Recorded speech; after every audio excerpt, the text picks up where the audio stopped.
The Kalari were the oldest known species in the galaxy.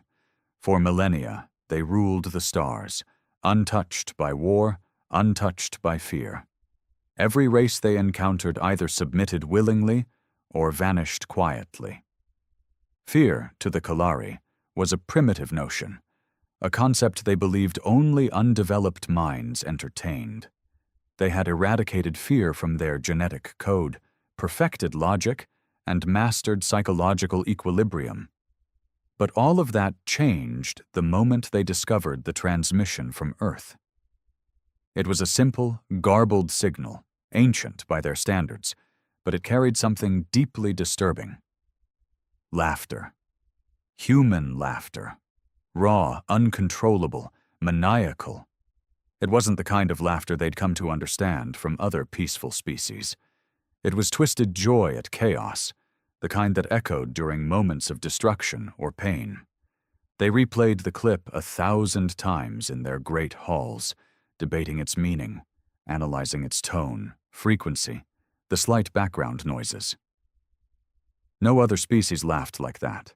No other species enjoyed fear. The Kalari decided Earth had to be observed. They sent a scout ship, cloaked and silent, orbiting just outside the moon's shadow. What they found disturbed even their most emotionless analysts. Humanity wasn't a race of peace. It was a race that had grown through pain. They thrived in conflict. They evolved through war. And worst of all, they had survived extinction multiple times and kept smiling through it. The Kalari delegation watched historical records, mushroom clouds devouring cities, trenches filled with mud and blood, humans clawing through disaster after disaster, often turning on each other just to survive. One Kalari scholar asked, "Why do they keep going?" The answer terrified them. Because humans didn't need a reason. They were chaos wrapped in flesh, logic buried under layers of raw emotion and sheer willpower. And then, the Kalari made their second mistake. They initiated contact. A formal broadcast was sent to the leaders of Earth, offering a diplomatic alliance, cloaked with subtle warnings, a test of compliance, disguised as goodwill. But Earth didn't respond the way the Kalari expected. The message was intercepted by a civilian hacker who leaked it online. Humanity didn't react with fear. They reacted with memes, mockery, laughter again. The message was dissected and turned into jokes. "Surrender to the space elves," one meme read, with a poorly drawn alien holding a white flag. Another featured a Kalari ship photoshopped into a fast food logo. The Kalari panicked. Their advanced minds couldn't comprehend this reaction. Diplomacy had always brought submission. They increased their efforts, sending ships closer, deploying stealth drones across major cities, trying to understand this volatile species before war became inevitable. But humans noticed. Not through satellites or radars, through instinct. Soldiers began to report sightings. Civilians uploaded blurry photos and shaky videos of weird triangles in the sky. The internet buzzed with theories, and somewhere deep in a mountain, a group of humans in black suits took interest. Project Thanatos, long dormant, was reactivated. Kalari drones were hunted. One by one they were shot down, dissected, and reverse-engineered. And when the Kalari finally realized what was happening, it was too late. The terror they never believed in had already started to bloom. Their ships, undetectable for centuries, began vanishing. Without a trace. The high thinkers of Kalar convened for the first emergency meeting in over 10,000 cycles. The topic was unthinkable: the human threat. They wanted to evacuate their observation outposts, but something had already gotten inside. One by one, their mind-link systems failed. The last transmission from an outpost orbiting Mars sent just 2 words in panicked binary. "They're laughing." And then silence. The Kalari, for the first time in their existence, didn't know what to do. They had studied fear like a theoretical concept. But now, in the face of something they couldn't predict, couldn't control, couldn't even understand, they felt it. Real, raw, paralyzing fear. The Kalari high thinkers, once serene in their eternal calm, now whispered with a tremor in their synthetic voices. They hadn't known panic. Their minds had been conditioned against it, calibrated for efficiency and clarity. But fear was no longer a theory. It had become a biological memory rekindled by something ancient, something primal, and it was human. They're laughing. The final message from the outpost played in a loop inside the Great Core's thought chamber. Hundreds of Kalari minds linked into one collective stream, trying to make sense of the impossible. A young analyst, barely 500 years old, attempted to speak, but found himself disconnected by the elder stream. Interruptions were no longer tolerated. The hive mind was spiraling into something it had never known: doubt. Commander Zelier, head of the observation armada, finally broke the silence. "We made a mistake. Humanity is not a species that evolved through harmony. They are forged in chaos." An elder responded, "Chaos is unsustainable. All species must find balance or perish." "Then why?" Zelier replied. "Are they still here?" Silence. Kalari had encountered aggressive species before. Predators, dominators, destroyers. All of them burned fast and bright and died just the same. But humans were different. Their aggression wasn't just for territory or survival. It was personal, emotional. They fought for ideas, illusions, for pride and spite and vengeance. And they never stopped. On Earth, things were changing quickly. The disappearance of satellites, unexplained EMP bursts, and rumors of black helicopters became too loud to ignore. World governments knew something was up, but they didn't know the scale. Only a few within a deep shadow agency known as Aegis truly understood. The Earth was being watched. No, studied. And humans do not like being studied.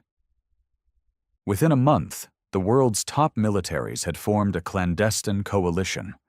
Tech recovered from fallen Kalari drones was already being reassembled in a cold Nevada hangar.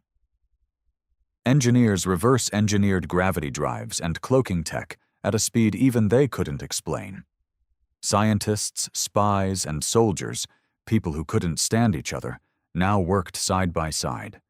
And over them all, Project Thanatos loomed like a specter. Its directive was simple: make first contact on our terms. But humanity didn't want peace. They wanted answers. They wanted control. And above all, they wanted revenge for being treated like animals in a cage. As footage from the drones became public via data leaks, the response was explosive. Protests erupted. People stared at the skies differently now. The veil of normalcy shattered. And something even darker began to rise. A man named Mason Thorne, a disavowed ex-CIA officer, now heading a private military group called Red Apex, began recruiting. "We've been tested," he said on pirate radio stations. "They wanted to see if we'd kneel. I say we teach them what kneeling costs." Mason's broadcasts spread like wildfire.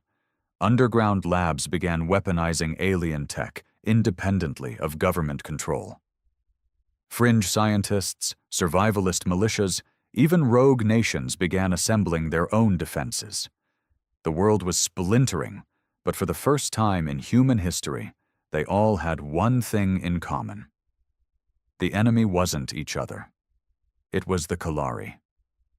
Back in the orbit of Jupiter, the Kalari Council's fleet hovered like a silent fortress. They observed the chaos on Earth, expecting humanity to destroy itself. That's what inferior races did when confronted with the unknown. But this wasn't destruction. This was consolidation. The Kalari didn't understand it yet, but humans weren't unraveling.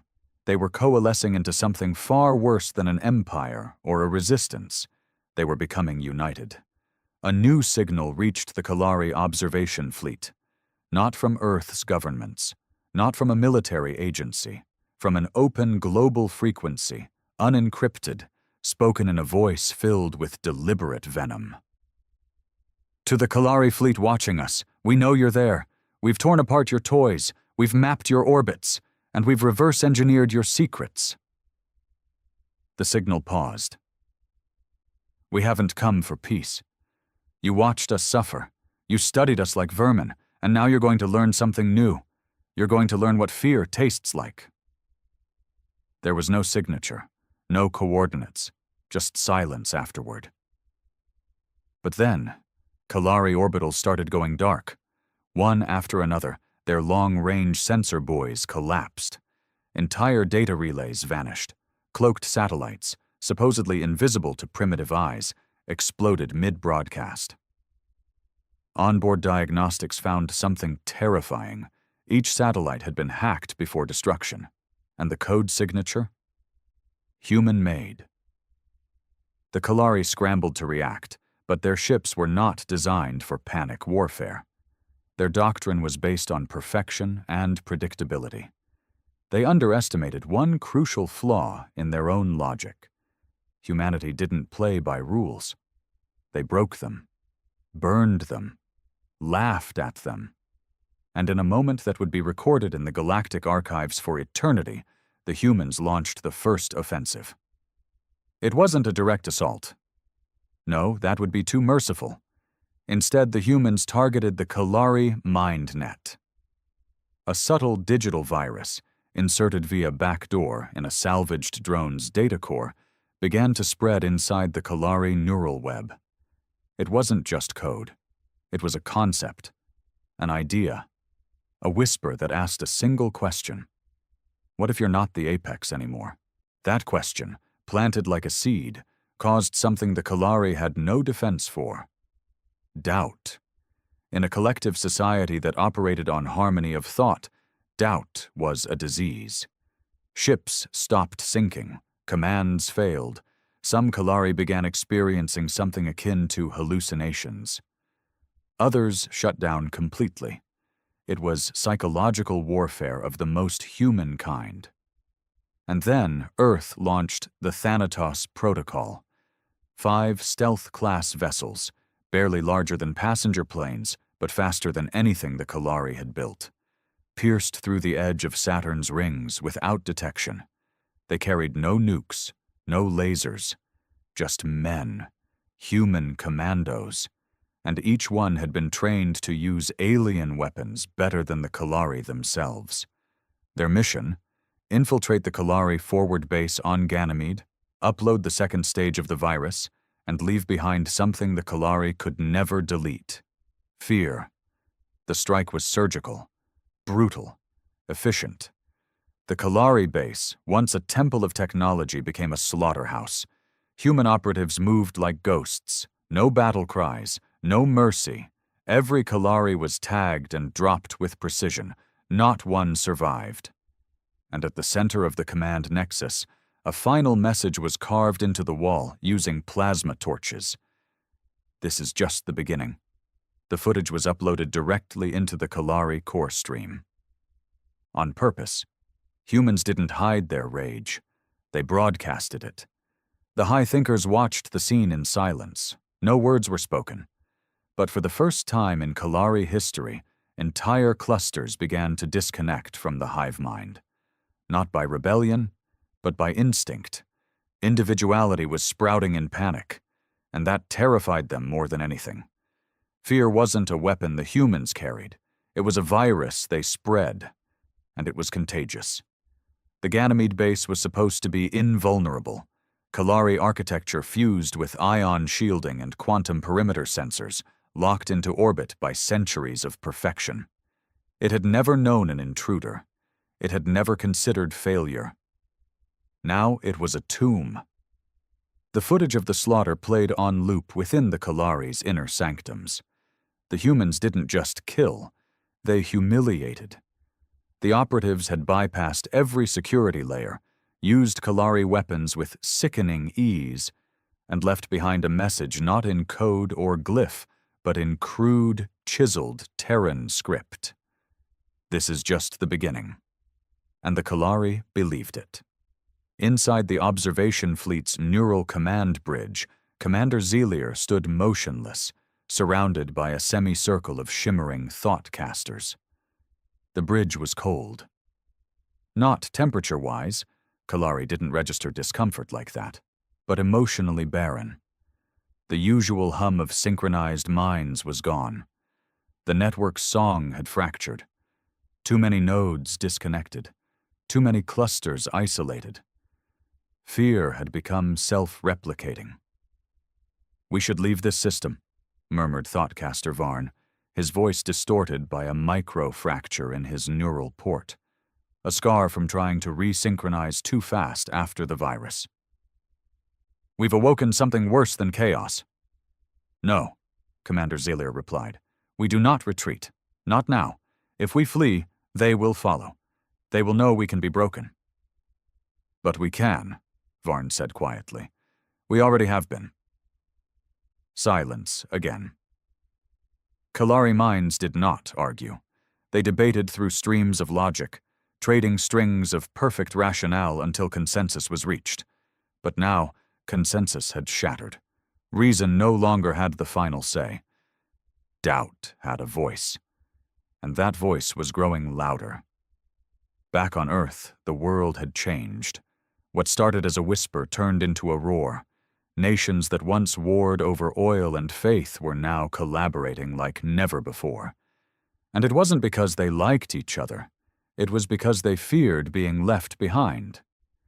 The United Terran Alliance was born, not out of idealism, but necessity. Everyone wanted a seat at the table before the next punch was thrown. Because the message was clear now. Humanity wasn't waiting. In an underground complex buried beneath Antarctica's ice, Project Thanatos was growing. Scientists fused alien tech with human unpredictability. They weren't trying to match the Kalari in sophistication. They were making weapons Kalari minds couldn't predict. "I don't need this thing to fly perfectly," said Dr. Rivera, lead weapons engineer, gesturing to a half-built fighter that looked more like a flying blade than a ship. "I need it to hit like hell and confuse the shit out of their targeting AI." Tactics were evolving just as fast. Human commanders studied Kalari battle formations, not to copy them, but to ruin them.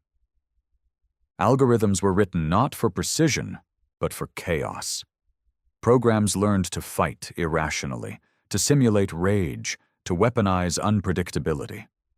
Earth wasn't catching up in technology. It was rewriting the whole game. And then came the event that shocked the galaxy. The humans went on the offensive again. But this time, not covertly. A full assault. No stealth, no diplomacy. Just raw fury. They called it Operation Backfire. A squadron of 12 human ships, each running on hybrid Kalari human tech, jumped to the edge of Kalari-controlled space. Not to attack a military base, but a communication hub, a planetary relay beacon on the moon of Luras 7, broadcasting thought waves across 10 star systems. It wasn't just a relay. It was the brainstem of Kalari Interstellar Command. And the humans didn't just destroy it, they hijacked it. Before the Kalari could cut the signal, Earth's message was transmitted across 7 planets in the Kalari system. This time, it wasn't a threat. It was a montage, a video. Clips of human history, wars, revolutions, genocides, civil uprisings, atomic detonations, broken treaties, battlefield speeches, and moments of devastating brilliance. Mixed in were images of smiling children, starving orphans, betrayed leaders, betrayed lovers, and madmen dancing on the ashes of cities they had burned. The last 30 seconds showed footage from Ganymede. Infrared cameras captured human operatives moving like phantoms, a Kalari officer screaming, then silence, then fire. The final frame was the same line, written now in bright red earth font. "You wanted to understand us. Now you will." The Kalari collective network buckled. It wasn't just about the footage. It was the emotion, the intent behind it. The Kalari had believed they were studying a primitive race, but now they realized they had been studying a predator, and they'd made the mistake of poking it. Commander Zelier's fleet began receiving distress calls from colony planets, not because of human invasions, because of mass panic. Civilians were disconnecting from the thought stream. Some Kalari began isolating themselves in sealed shelters, refusing to interface. Others demanded evacuation. Some began experiencing symptoms of psychological collapse. Fear was spreading like wildfire. But humans weren't done. Inside Project Thanatos, a new division emerged, Black Echo. Its purpose was psychological operations, mimetic warfare, fear-seeding. They weren't just hacking networks, they were hacking minds. One of their first creations was something deceptively simple. An AI-generated voice. Male, calm, human. It was named the Whisperer. It was designed to sound just like a human interrogator. Kind, but disappointed. Curious, but dangerous. It spoke directly to intercepted Kalari networks, overriding their message relays with phrases like, "We're closer than you think." "You've seen our chaos. You haven't seen our order." "You should have left us alone." Fear is the only language you'll understand. Even when the Kalari shut down their relays, the Whisperer returned via dormant signals. It lived in the back of their minds, repeating phrases at random intervals. Some Kalari believed it was inside their own thoughts. Many began requesting disconnection from the hive altogether. And with that came something the Kalari never expected: individual rebellion. A few broke completely. Some began communicating with humans. Others attempted sabotage. One Kalari even transmitted a warning to Earth, begging them to stop. "Before we lose ourselves completely." But Earth didn't stop. The Terran Alliance was too far in, and more importantly, they were winning. Mason Thorne, now commander of the independent Red Apex fleets, stared at the orbital map above Mars. Red dots flickered, showing crumbling Kalari signals. "You see that?" he said to his second-in-command. "That's what happens when the Apex gets outplayed by the underdog." The officer nodded. "Sir, what if they retaliate with full force?" Mason smiled. "I'm counting on it." The Kalari retaliated. It came with the fury of a collapsing star. 3 capital warships, each over a kilometer long, shimmering with gravitational armor and quantum shielding, dropped into Earth's solar system through a tear in local space-time. They didn't wait for diplomacy. No threats, no warnings. They weren't here to talk. They were here to erase. Within 30 seconds of arrival, the fleet unleashed particle beams on Mars' outer orbit, carving through the remains of an abandoned human test station and pulverizing 3 stealth satellites. It wasn't a battle. It was a message. The Kalari were done being afraid. But they made one critical miscalculation. They assumed humanity was still playing catch-up. The first ship, Kalari Sovereign Dazura, was hit with a coordinated electromagnetic disruptor pulse, one that human engineers had specially tailored after analyzing dozens of recovered Kalari neural cores. The disruptor didn't destroy the ship. It did something worse. It caused every sensor, every targeting system, every interface to lie. Kalari crew members saw phantom ships on their monitors. The walls of their own vessel appeared to bleed, shift, and scream in false frequencies. A fleet that wasn't there seemed to fire upon them in perfect synchronization. In their panic, they launched countermeasures, only to hit themselves. The ship imploded, not from human weapons, but from confusion. Humanity's true weapon wasn't firepower, it was insanity. The second ship attempted to flee, its commander sensing the trap, but it was already too late. Human fighters, designed like jagged blades of shadow, dropped from cloaked silos near Earth's moon. These weren't standard fighters. They moved erratically, using chaotic flight patterns, designed by AI simulations that trained exclusively on human historical dogfights. The Kalari ship couldn't lock on. The fighters used what Earth's media had started calling the Madman Protocol, a flight strategy so unpredictable it was borderline suicidal. But that was the point. No Kalari could comprehend it. And in that blindness, the second warship was gutted from below, its engine core detonated with stolen Kalari tech, turned against its makers. That left the third ship, the Valor's Judgment. It was the most advanced vessel in the Kalari Navy, commanded by High Strategist Varix, a war mind with 9,000 cycles of experience. He had studied humans obsessively. He knew their madness, their recklessness, their blind aggression. He respected it, and that's why he refused to underestimate them. "Disengage weapons. Fall into silence. Do not fire unless I command it," he ordered. His crew hesitated. "They've already destroyed the Sovereign and the High Fang, strategist." "I know, that's why we wait. Let them show their hand." And sure enough, humanity did. But it wasn't a fleet. It wasn't even a ship. It was a message, broadcasted in every spectrum at once, translated perfectly into Kalari, and embedded with Earth's own visual history. The screen inside Valor's Judgment dimmed. And then it began. A single Lupin image, a human child, blood on her face, staring into the ruins of a bombed city. Behind her, laughter. Not hers, not joyous, insane laughter, the kind that echoes after something irreversible.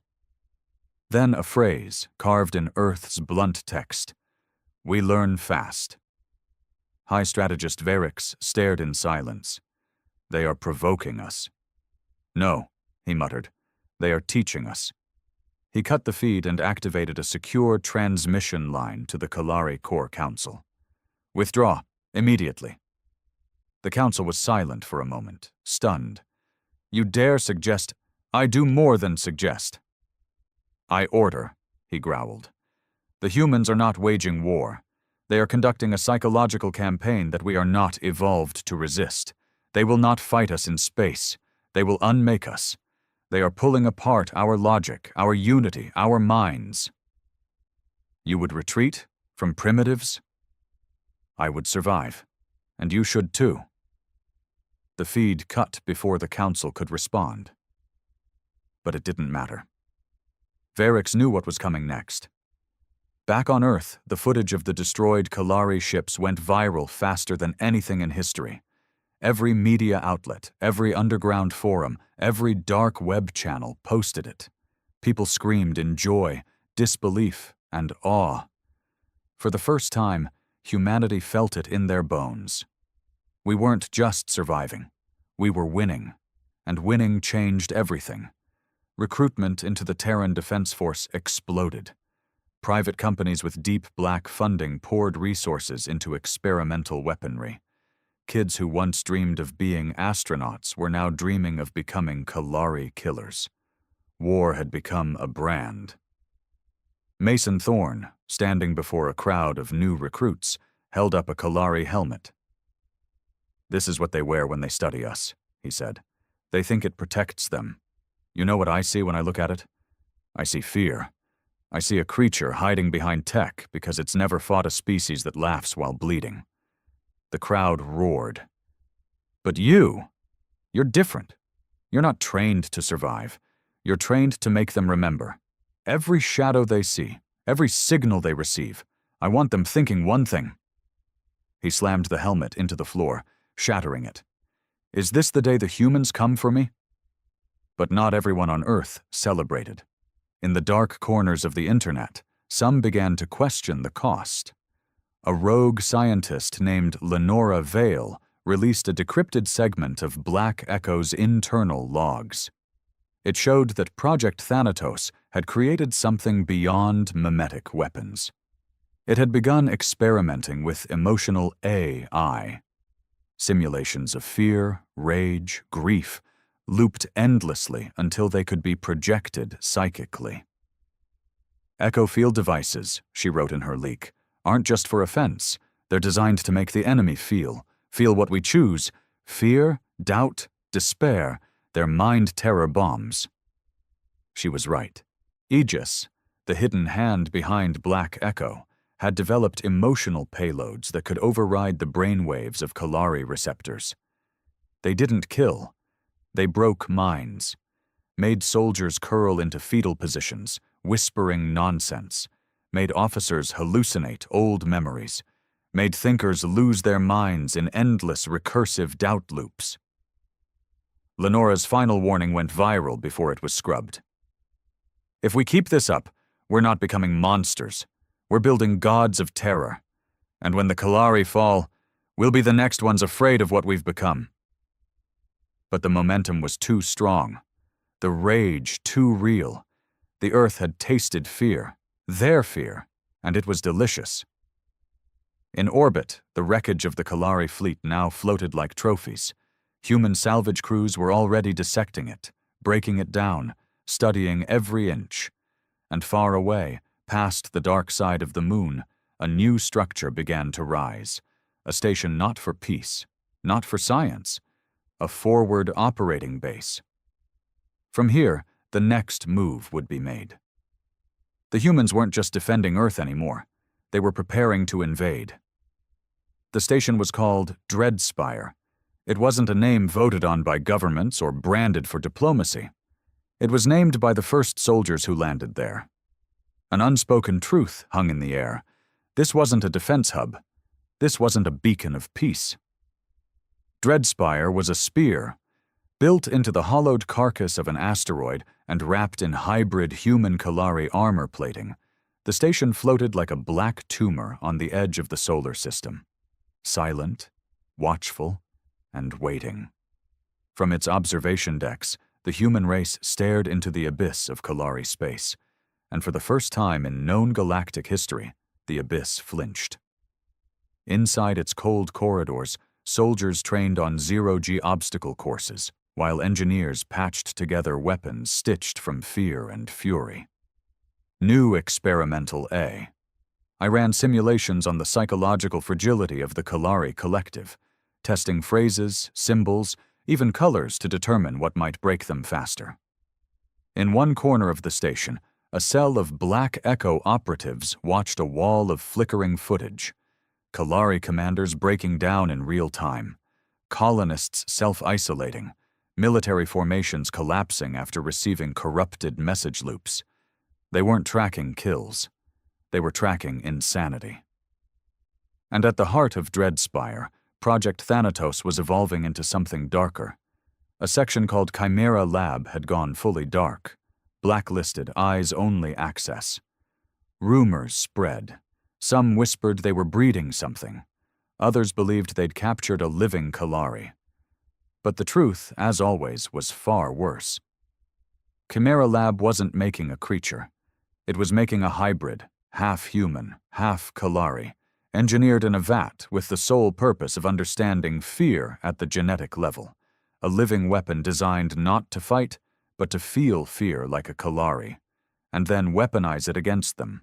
Dr. Anton Selk, chief researcher of Chimera, described it bluntly in his personal log. "We're not studying the enemy anymore. We're becoming a mirror. If the Kalari thought they were looking into a cage, they're about to find out they were standing in front of a cracked window. And something human is staring back."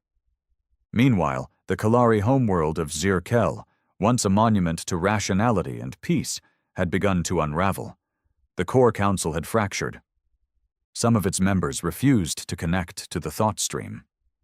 Others had taken their clusters underground, physically, not digitally, refusing to speak or link with anyone outside their immediate neural families. It was societal collapse, but orderly, silent, like a cathedral being dismantled, brick by careful brick, out of fear it might be haunted. Those who remained in power tried to project strength, issuing formal declarations of continued dominance. But their broadcasts were thin. The light behind their eyes, literally in Kalari bioluminescence, had dimmed. Because the humans had begun speaking directly to their civilians.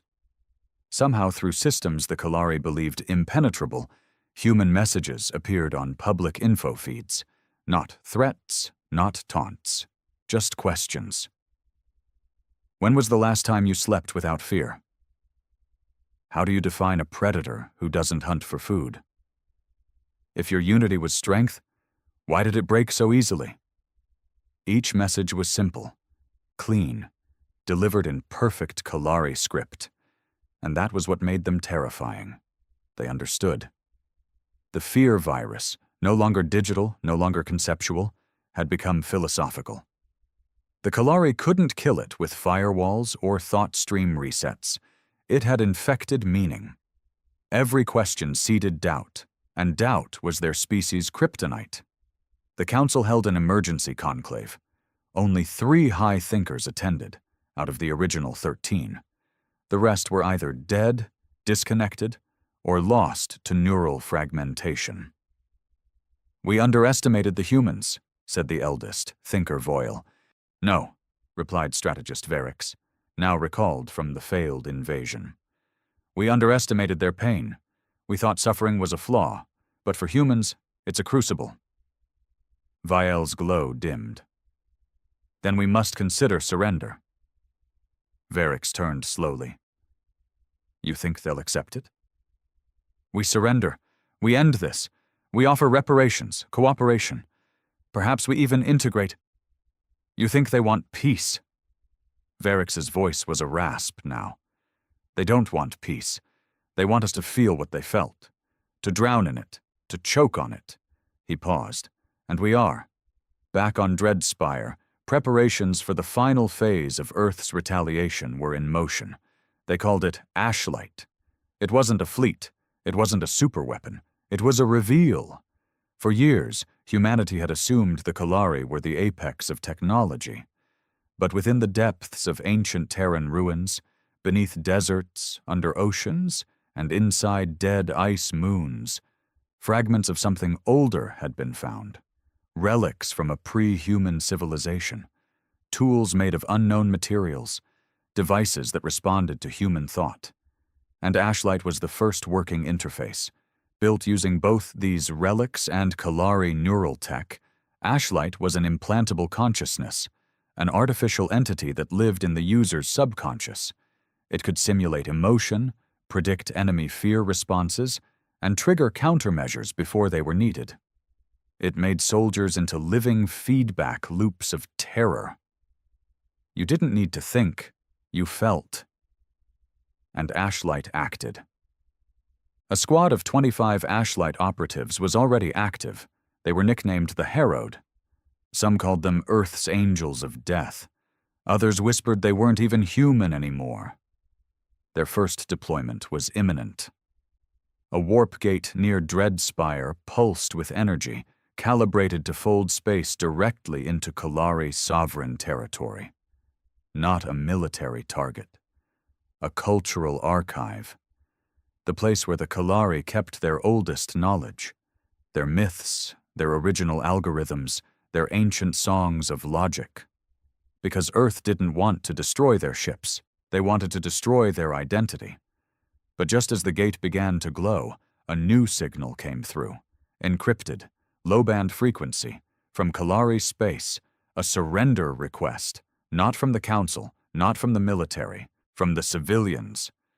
A voice trembled through the comms, translated into English with perfect clarity. "We cannot fight you. We no longer understand how. Please, tell us what you want." The room inside Dreadspire went still.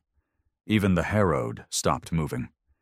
Mason Thorne, watching from the observation deck, whispered, "They finally broke."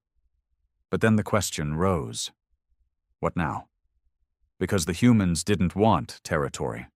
They didn't want riches, or minerals, or trade. They had never wanted conquest. They had wanted something deeper. They wanted the Kalari to hurt, to question, to feel less than. And now they did. So Mason turned to the Council of Earth's last true war thinkers and asked, "What do we do with a god that learns to pray?" The Kalari had surrendered. But no parades were held on Earth. No fireworks, no marching bands, no declarations of victory echoing through city streets. Instead, silence took root across the Terran network. A heavy, strange silence, like the quiet after a scream that went on too long. The message was still displayed in the war room at Dreadspire, replaying every few minutes in that low, cracking voice. It didn't come from a general, not even a politician. It came from someone they didn't expect to hear from at all. A Kalari teacher. I am Mivalur. I instruct young minds in logic and harmony. There are no more students. There is no more harmony. I speak not as a leader, but as a father, a brother, a creature. We understand now. We saw you as chaotic, broken. But it is we who were fragmented and blind. Please, tell us what to do. Tell us what you want. Tell us how to make this end. No Kalari had ever begged. Now one did, on behalf of billions. Inside Dreadspire's command chamber, the room was quiet. Not because there were no ideas, there were too many.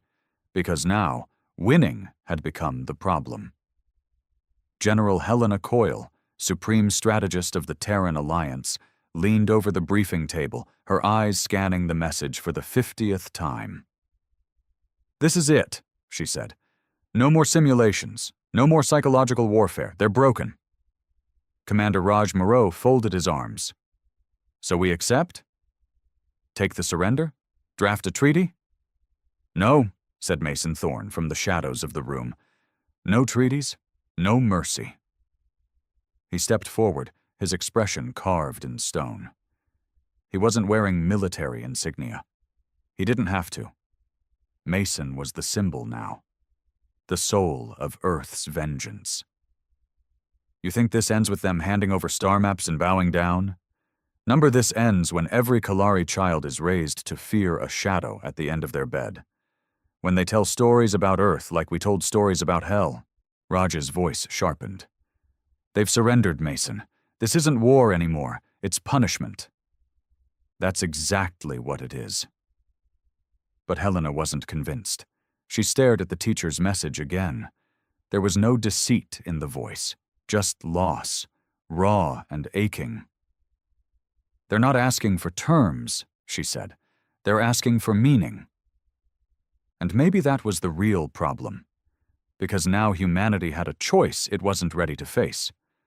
What do we become when vengeance is fulfilled? Back on Earth, the news spread in waves. Leaks, confirmations, breakdowns on live streams. Every major news anchor struggled to frame it correctly. The war was over. But the question lingered like a ghost. Had humanity won? Or had something been lost forever? The internet fractured. Some called for peace. Others called it weakness. One particularly viral video featured a survivor from the initial drone incidents, an old miner named Curtis Rain, who had lost his wife when a Kalari probe overloaded a geothermal station. He stared into the camera, face weathered, voice cracked. They watched her die, recorded it, didn't lift a finger. You ask me what we want now? We want them to remember her name, every damn day. Curtis's words struck deep. They weren't loud, they were human, and they spread like fire. Suddenly, civilians were weighing in. Polls popped up. Should Earth occupy Kalari worlds? Should we dismantle the Kalari thought stream permanently? Should we try to forgive? Forgiveness. That word hit harder than any orbital strike, because that was the thing no one wanted to admit. Humanity was afraid, not of the Kalari anymore, but of what they themselves had become. Back aboard Dreadspire, the decision was made. A delegation would go to Kalari Prime, not as conquerors, not as killers, but as witnesses, to see what the war had done, to see if anything of their enemy remained at all. Mason Thorne was not invited, neither were the Harrowed. Instead, General Helena Coyle led the mission, flanked by diplomats, linguists, a historian, and one very reluctant representative of Black Echo. The shuttle landed in what used to be Zirkel's capital, Cereval Nexus. It was silent. No protests, no weapons, no soldiers, only Kalari civilians, thin and faded, blinking under a sun they barely seemed to notice. They didn't hide. They didn't kneel. They just watched the humans step onto their soil for the first time. Mevil Lure was waiting. He wasn't what the humans expected. He wore no translator device, no protective gear, no delegation robes. Just a thin cloak and tired eyes that glowed like embers fading in ash. "I thank you for coming," he said. Helena nodded cautiously. "Why us? Why not speak to our governments?" Mevil turned his gaze toward the horizon. "Your governments did not break us. You did. Dreadspire, Project Thanatos, the Harrowed, the voice that whispers in our dreams. You are the ones we fear. We needed to face that." They walked through the city and saw the scars. Not craters or rubble. Kalari architecture was self-repairing. But emptiness. Playgrounds with no children. Thought hubs with disconnected ports. Streets without the sound of communal links. A city of ghosts still alive. Helena stopped by a sculpture. It had once depicted a Kalari neural lattice, a symbol of unity. It was now cracked down the center. Someone had spray-painted human words across it in trembling glyphs. "We felt you." She turned back to Mevil. "You said you understand now, but do you? Do you really?" Mevil didn't answer immediately. Instead, he reached into his robe and pulled out a small device, a memory crystal. "This is what I taught children. Our earliest history. The story of how we learned to silence fear, to replace it with reason, to rise above pain." He handed it to her. Helena activated it. A projection shimmered into the air. Young Kalari sitting in perfect order, reciting logical mantras, teaching each other not to feel sadness, not to react to loss. Just accept. Just adapt. "We thought that made us strong," Mevil whispered. "Now we see it made us hollow." Helena stared at the children in the recording. So disciplined, so calm, so dead inside. And suddenly she remembered something. A street in New Chicago. A 6-year-old girl in a bomb shelter crying over her dead dog after a food riot. That girl had survived. Grown up, joined the army. That girl had felt everything. And now she was standing on an alien world, being begged to teach mercy. Back aboard the shuttle, the diplomatic team argued. Some wanted full deconstruction of the Kalari culture, strip them down, enforce Earth's law, turn them into clients of the Terran Alliance. Others wanted isolation, leave them broken, watch them crumble. Only one, the historian, spoke softly. "What if," she said, "we've already won the worst way possible?" Everyone looked at her. She pointed to the footage they'd just captured. "They're not resisting. They're not plotting. They're not rebuilding. They're becoming us. And we don't even like who we are."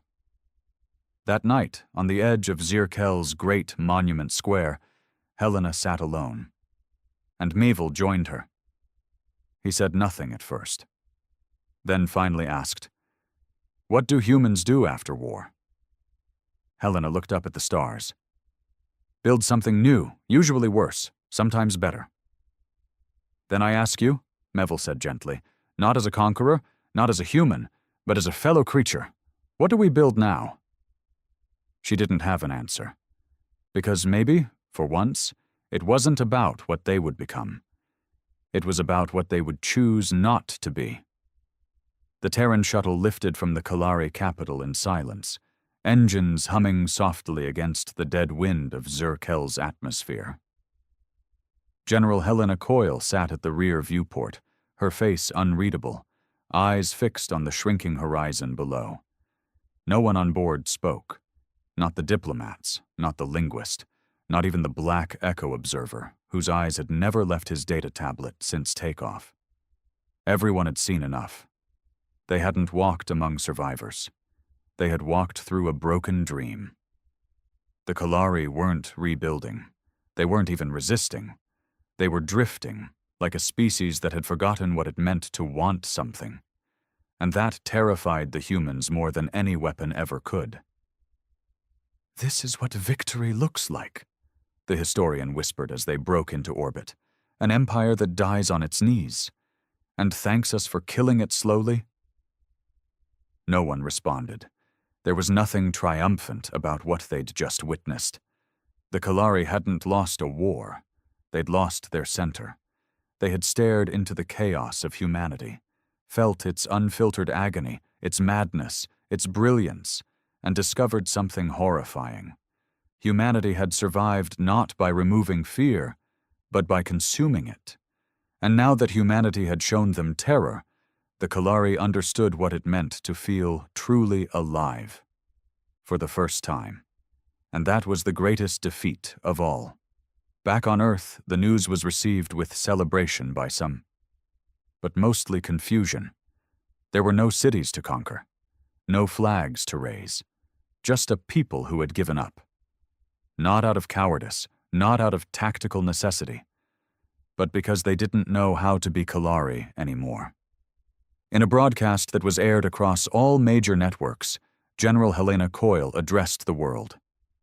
She didn't use a podium, no anthem played, no banners waved behind her, just a plain gray room, and her voice. "The war is over, but there is no peace treaty. We won. And in doing so, we broke something that cannot be unbroken. We taught our enemies fear, but we did more than that. We taught them to feel, and now they are afraid of what that means. So I ask the people of Earth, not what we've defeated, but what we've become." Her speech was met with mixed reactions. Some praised her honesty, others called her weak. Social media flooded with debates, protests, calls for unity, and calls for domination. A world that had once rallied under a single flag was splitting again, because without a clear enemy, humanity only knew how to turn inward. But something more disturbing was spreading, a quiet, growing fear, that the Kalari weren't the only ones who had changed, that maybe the humans had too. In the depths of Dreadspire, Project Thanatos remained active, though quieter now. Mason Thorne refused to speak to media. He remained in his private quarters, reviewing footage from the Kalari collapse on a loop. He didn't speak. He didn't smile. He just watched. The harrowed, the elite Ashlight operatives, half human, half algorithm, were ordered to stand down. But they didn't return to Earth. They remained stationed on the Black Station in orbit, sharpening blades, simulating new war scenarios, watching neural feeds from across the galaxy. They weren't angry, they weren't grieving, they were ready, and that scared even their creators. "Are they still human?" one junior engineer asked in a debrief. His supervisor didn't answer, because they both already knew the answer. Meanwhile, on Kalari Prime, a strange transformation had begun. Small groups of Kalari disconnected permanently from the thought stream. It was unprecedented, unthinkable just a year ago. These drifters, as they were soon called, began wandering the cities alone, speaking aloud, asking questions. Some formed small, silent circles in old lecture halls, discussing fear as a concept. Others began writing, something Kalari hadn't done in centuries. Stories, not data, not equations, fiction. Tales of a race that flew too close to chaos and found itself reborn in pain. The first Kalari novel written since pre-Unity was titled In the Shadow of the Laughing World. It was banned within a day, but by then thousands had already downloaded it, and that's when the second wave of fear began, not among the Kalari, but among humans, because fear wasn't dying, it was evolving. A quiet crisis brewed within the Terran Alliance. Young soldiers who had never fired a shot were beginning to experience phantom memories, flashes of battles they had never fought, screams they had never heard, pain they had never endured. At first, it was dismissed as trauma contagion, humans processing war secondhand. But the truth was darker. Ashlight tech had leaked. Black Echo's emotional AI models, designed to simulate fear, grief, rage, had been uploaded into public systems by rogue engineers. Some had been incorporated into entertainment. Others had made their way into consumer neural implants. And now people were feeling war, dreaming of it, hallucinating fear that wasn't theirs. A new term was born: synthetic empathy disorder. SED.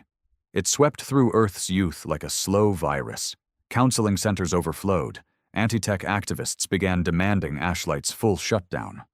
Riots erupted in Geneva and Tokyo. Earth's victory, once so clean, was cracking from the inside. Because humanity hadn't just won the war, they had accidentally shared it.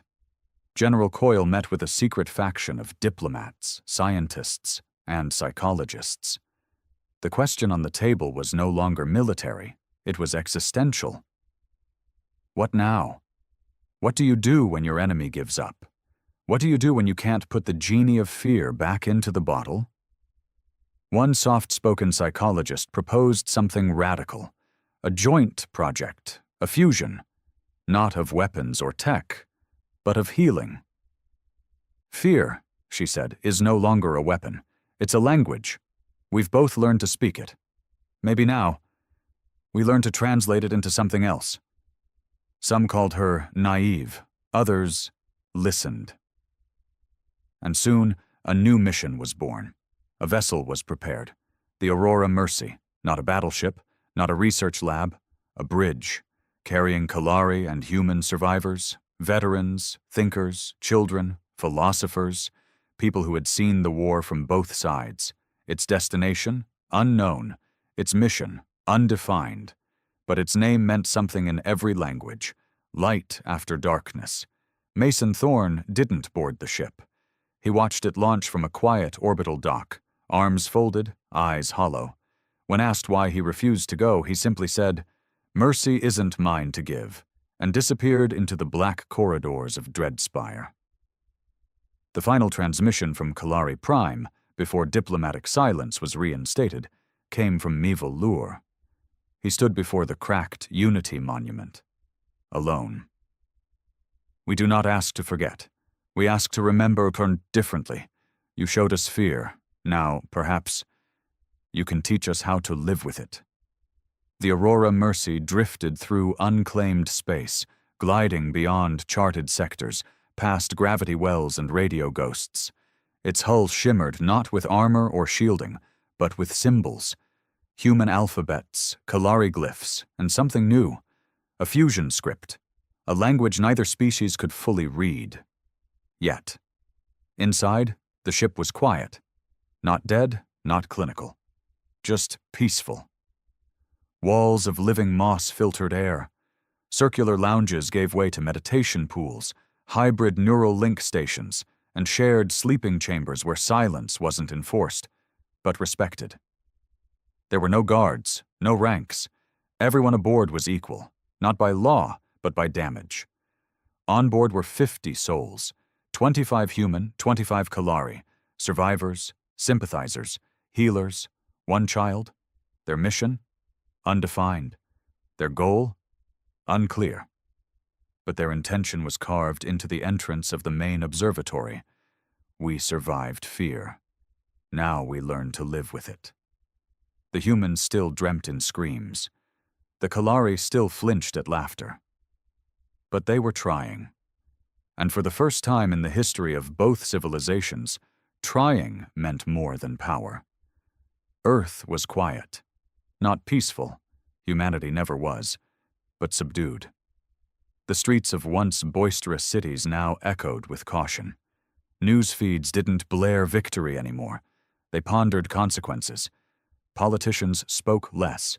Artists, philosophers, scientists, those voices grew louder. For the first time in generations, they weren't ignored. Memorials were built. not for the fallen, but for the changed. Black stone towers bearing no names, only reflections. One stood in New Nairobi, another in Berlin. One hovered in low orbit, above the Pacific Rim, an AI monument that whispered human war poems to passing ships. In the quiet that followed war, humanity looked inward, and what it saw was fractured, but still alive. On Kalari Prime, the sun rose differently, not because it had changed, but because the Kalari had. They still walked in lines, they still communicated through logic. But the emotion was no longer repressed, it was simply new. Some days it overwhelmed them, others it saved them. A child, young, newly linked, asked a question no Kalari had asked aloud in centuries. Why do we cry when we are afraid? His teacher, once a thought stream engineer, didn't know how to answer. So she cried with him and wrote down the experience. Later, it became part of a new educational module. Fear Response 7. Fluid Mourning. Once banned, the study of feelings was now curriculum. In the ruins of Dreadspire, now decommissioned and declared off-limits, a final recording was discovered by a salvage team investigating radiation anomalies. It was Mason Thorne's last log. He wasn't seated like a general. He wasn't armored or stoic or righteous. He was tired. He looked like a man who'd finally outrun his own shadow and found it waiting. I used to think fear was something to conquer. Then I thought it was something to weaponize. I was wrong on both counts. Fear isn't a wall. It's a door, and when you open it, you let everything in. We made them afraid, and then they made us see ourselves. That's not victory, that's a beginning. The file ended there. No body was ever found. Some believe Mason walked into the void. Others think he joined the Herod, now scattered across the stars. Some say he never existed at all, that he was a myth born from war. Whatever the truth, his shadow lingered in every system Earth touched. He had shown them terror, and now terror had a face. The Aurora Mercy reached its destination on the 128th day, a drifting moon in a dead sector. No atmosphere, no life, but ancient signals, a mix of Kalari and pre-human resonance, possibly a meeting ground, possibly just neutral soil. They called it Cinder Rock. Here, they made camp. No cities, no temples, just a shared space. They gathered around fire pits, Kalari still uncomfortable with flame, but willing. Stories were told, not of battles, but of memories. A Kalari sang a song once used to calm neural surges in infants. A human read a poem written by her great-grandmother after surviving a genocide. One night someone laughed, just once. Everyone froze. Then a Kalari named Ellen Tar asked, "May I learn how to laugh?" And the humans didn't teach her the sound. They taught her the context. The first Kalari laughter was awkward, choked, flat, but it was real. And that night, the humans cried, not out of sadness, but relief, because this was the moment the war finally ended. Back on Earth, a monument was planned, not of steel, not of names, but of absence. A massive cube of polished black stone, entirely blank, stood in the center of Geneva, a global capital reborn. It bore no inscriptions, no plaque. People stood before it and saw only themselves, distorted in the shine. Children asked, "What does it mean?" And the answer was always the same. Whatever you see. The Kalari built their own version, except theirs was clear.